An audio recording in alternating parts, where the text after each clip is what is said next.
Hi guys, here we've got Realme GT Neo 3 and let me show you how to block a number on this device. So at first you need to open your phone dialer, then tap on the more icon and select settings.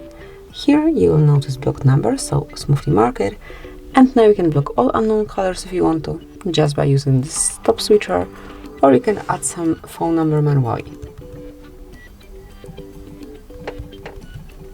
Tap on block then, and from now on this number will not be able to reach you, so you will not receive any calls or messages from blocked numbers. If you would like to block some particular contact of yours, smoothly mark it, then tap on more and select block numbers. Confirm it, and from now on it is blocked, and here you can see the sign of blockade. So that would be all. This is how call blocking looks here. Thank you for watching. Please subscribe our channel and leave the thumbs up.